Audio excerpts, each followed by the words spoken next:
exactly where your recording is being saved.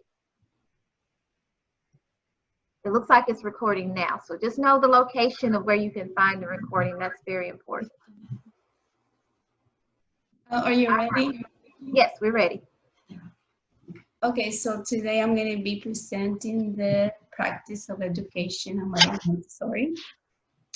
And what she said is that do not tell them how to do it, show them how to do it, and do it, and do not say a word.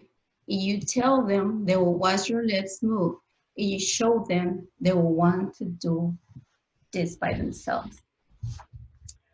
So the Montessori method practice is basically what Montessori said. She thinks that the students should be directed, self-directed activities, hands-on learning, and collaborating play. So when they do the self-directed activities, that means that maybe you can give them a puzzle to work on that. Maria, yes? I'm sorry to interrupt you. Maria, could you do me two things? You got disconnected a little bit, okay? Make sure we have a good Wi-Fi signal. And number two, can we see your face? Can you maybe move the... like yes, that, right? Yes, that's better, yes. So you need to make eye contact. I want to see your face. Okay, good. There you go. Yes. Okay, so my theory today is about Maria Montessori. And what she says is, do not tell them how to do it, show them how to do it, and do not say a word. If you tell them, they will watch your lips move. If you show them, they will want to do it themselves. So basically, what Maria thinks is that the students should be hands-on. They should have activities where they have to be moving. She also thought that the learning shouldn't be enforced or motivated, and that the students should be able to just want to learn by themselves. This is a picture of Maria Montessori, and she was Italian. She was born in 1870, and she died of the age of 81. Dr. Montessori actually didn't want to go into education. Her parents wanted her to, but she said that she wanted to pursue a higher education, which was like she wanted to be an engineer. So she enrolled herself into an all-boys school. So she was the only female there, and so she didn't feel very comfortable about it. So she decided to just pursue an education in medical school. After being rejected for so many times to the medical field, she finally... Okay. Maria, well, something's going on with the delay with your connection. It's like it stops and pauses, it freezes when you're speaking. So if it freezes, I'm going to give a hand signal to you. Because if I can't even see your on the screen. I don't know why. Okay. Okay, go ahead. You can continue. I'm sorry. So anyways, she got rejected into the medical school so many times, but finally she was able to get in. And she was actually the first female to become a doctor in Italy. She was the first one of all females to become a doctor in Italy. So when she was working as a physician, she used to work with children, and working with them, she started observing the way they learned, and she could tell that they had potential, that they could actually do and learn by themselves without her helping them or actually give them a hand to do whatever. An example was like there was a little baby crawling, and she put a toy in front of this baby, and the baby kept on moving and moving, and finally he got to the toy. So she's like, if he doesn't seem like the student needs help, you let him go, because obviously he will get to it, just like the video that we saw. He's not there yet, but he will get there. Um, so through that, she decided to actually become a teacher. Let's see. And she ended up opening her school in 1907. And the name of the school was La Casa del Bambino, which means the house of the child. And then she also came with this 4 phases of development. She believed that the human come from 4 stages, which is what she actually named it 4 planes of development, but it's actually 4 stages. And what it is, it comes from infancy to maturity, which is adulthood. And so when you go to an Montessori classroom, you will not see the usual classroom where everybody seems like is the same age. You will see actually this is her program is divided into 4 different stations, I could say, and it will be like from toddlers from 0 to 3 years old, and then 3 to 6, and then 6 to 9, and 9 to 12.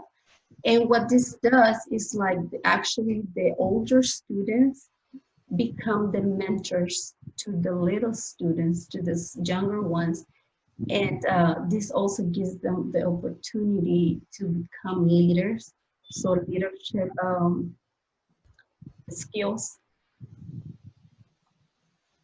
Also on the Montessori classroom, usually in the regular schools, what happens is like everybody has to follow the same curriculum. So the students have to adjust to the curriculum, but in the Montessori practice, is actually they have their individual curriculum where the curriculum has to adjust to the student and not the student to the curriculum. Okay. Maria, you just froze for a moment. Could you repeat what you just said, please? Okay, so in the regular schools, usually the students follow the curriculum, but in the Montessori settings, there is an individual curriculum for each student, and the student doesn't have to adjust to the curriculum, but the curriculum has to adjust to the student, because Montessori believes that every child learns differently and at their own pace.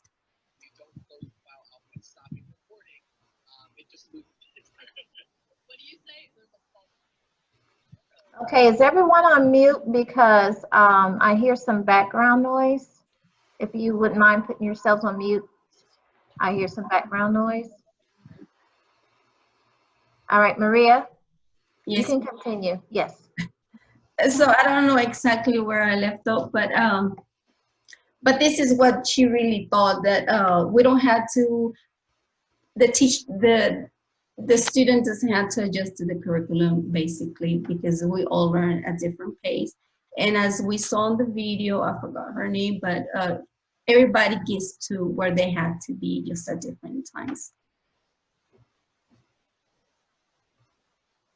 Okay, on this slide is practical life skills, which basically the student learns how to do basic things that he's familiar with, which will be like maybe cleaning a table, folding a tile, or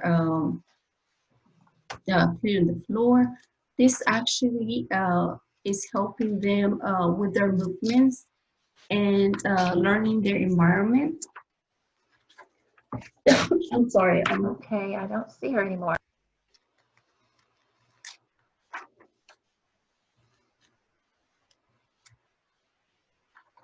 I see you now, Maria. We lost you for a moment.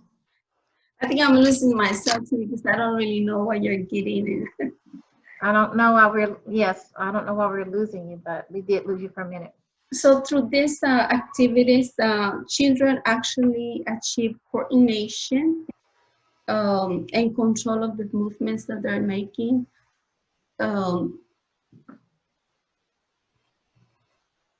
They also try to and learn to finish, like if they have a duty that is given to them, they actually begin the duty and actually end it.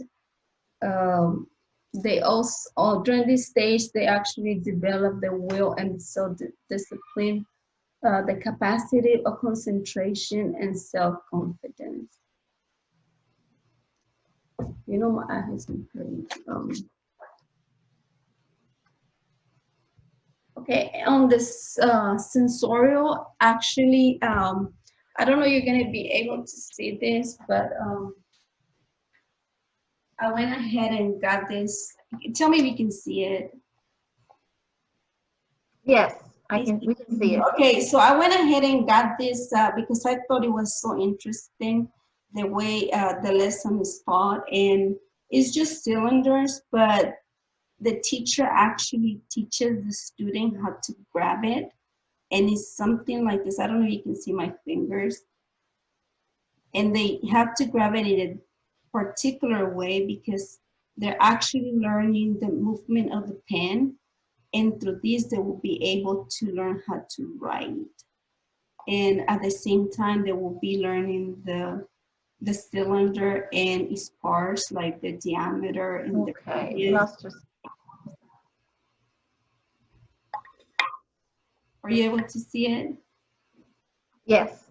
Okay, so I was saying I got this one because I thought it was interesting the way the students learn in Montessori schools as to how to write.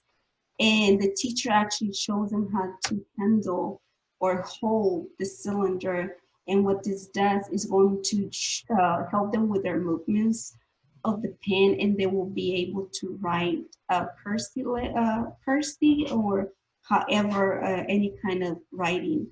But I thought this was interesting, and also they will be learning about the cylinder parts, like the radius and the diameter at the same time. So I thought that was very interesting.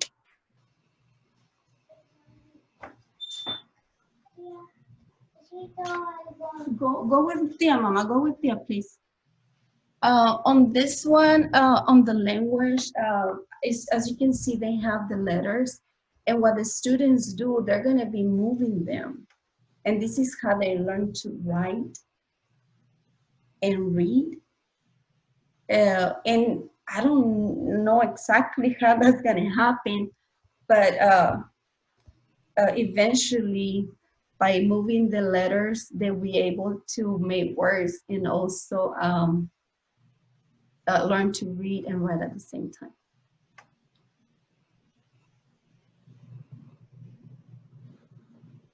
Okay, on the mathematics part, you can see this bender. And I'm sorry, I got excited about this. So if you can see this, it has the numbers, and the students are supposed to, like if it's the 1, they should hold it with the same hand, and then just put it in there. And if it's 2, they have to grab 2 of them and then put it in there. So if they were to get 9 of them, well, actually I have 6. They can actually see that it's going up, it's bigger. So on this one, they can actually do their adding, subtracting, and also multiplying and dividing. So I thought this was interesting.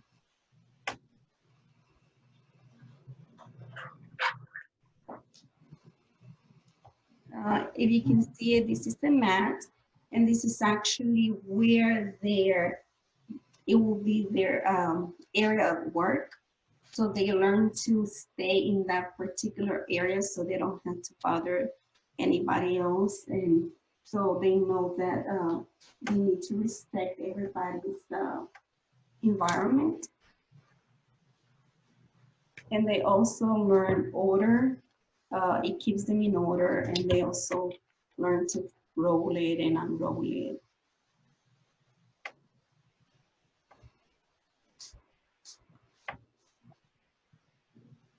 I have a little video in here. It's not too long, so I hope you enjoy it. I think it's very interesting the way they're teaching them how to do this.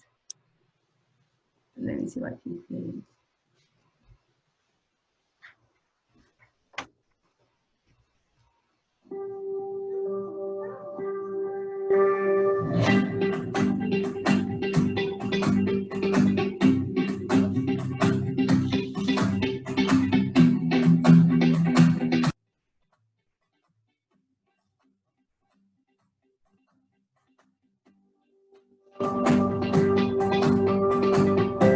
No.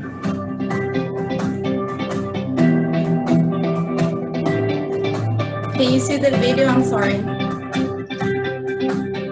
Yes.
Can you see me?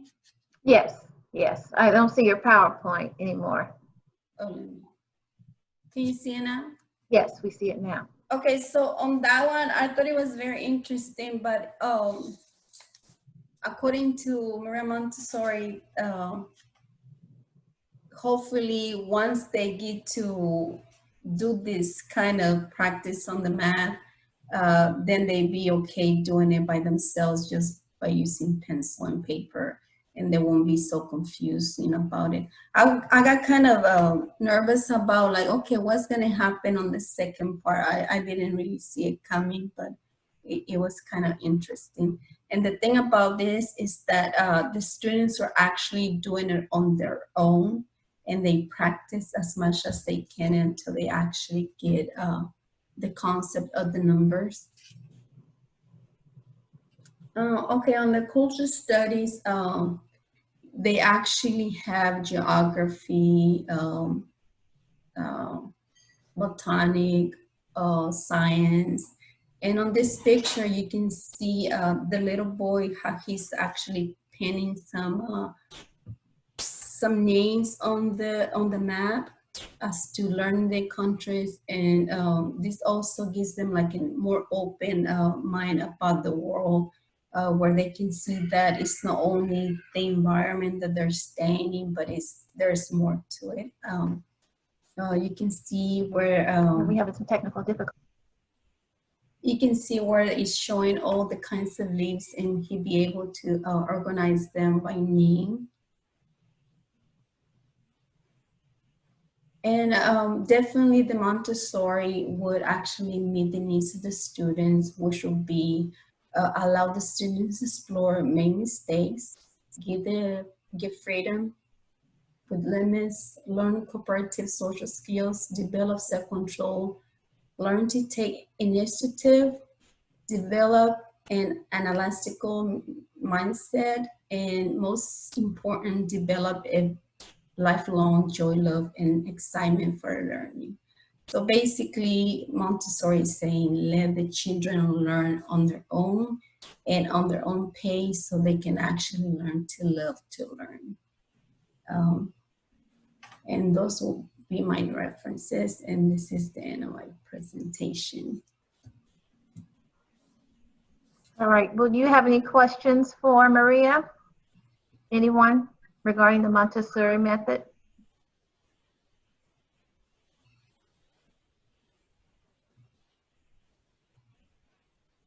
And I can share something, Dr. Vanette. Actually, I learned more about her life than her practice of education. And the reason why is like I was looking into it, like maybe I wanted to become a Montessori teacher, but I found out that it's actually a program of 3 years and